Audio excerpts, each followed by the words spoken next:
Dreamer of the Dream, Part 1. Heavenletter number 5811. October 22, 2016. One of my refrains is, get out of the past. Let go of the past. Slip by the past. The past, which never existed, is not a place nor is it a time where you can really be. You can only masquerade there. Look, it is all a dream anyway. Oh, yes, very real to you, who are the dreamer of the dream. What you saw, what you felt, what you said, indeed seemed to happen, yet it all only passed through your eyes. Indeed, it was as if your heart bled from that which you see as tragedy. Or, indeed, in sunny tales, you became one big shining wonder. How full your heart seems, perhaps even over a seemingly small thing. How empty your heart seems over something that seemed like the hugest tragedy of all, until another event entered and overturned your life in another way. Ah, what is reality on earth, and what is reality in heaven? Two vast differences. Which is true for you? Here's another way we can look at this, which is familiarly called experience. Everything can be looked at in a different light. This doesn't by any means say that you are able to at will. This is also a possibility. You might, yet not so Johnny on the spot are you always. World thinking has its dominion over you, as you go along with it. You see yourself as moving around in a spectacle of life as you really stay in place. It's more that you ride up on an escalator that moves you, and you ride down on an escalator, for you are an observer of life as life passes before your eyes. It can be that what you call your life is simply what you spot. What you spot is called observation. From another position on the escalator you ride, you might observe other scenes and other apparent actions. It depends upon where you are sitting or standing. Here's another twist you could conceivably observe.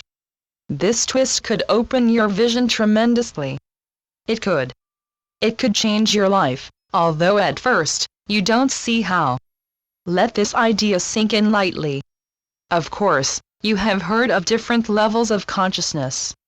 Now let's use another vocabulary, the vocabulary of dimensions. On where your consciousness is positioned depends what you see and what you experience. Consider your consciousness the chair you sit in.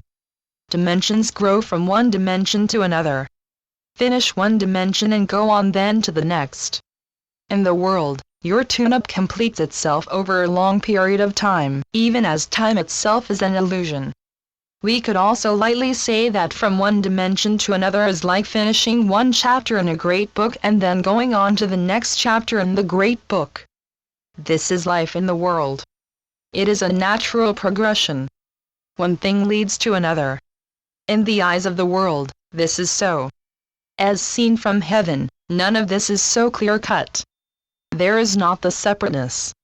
There is no time, no sequence, etc.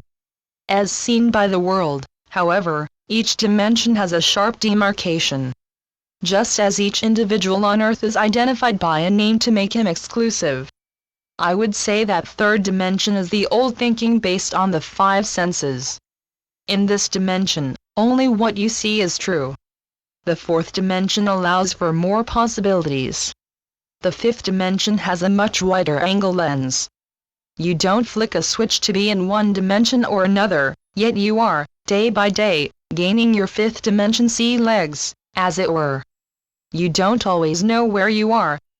Perhaps you can start acknowledging that some of your personal observations of life and your life are still seen in the third dimension. Left overthinking. Then the fourth dimension allows more possibilities. As you rise to the fifth dimension, you may not notice it. You may think you are still suffering. It has been your habit of thinking, is it not? Old thinking. There are endless dimensions, even as infinity is dimensionless. Channeled by Gloria Wendroff. Heavenletters.org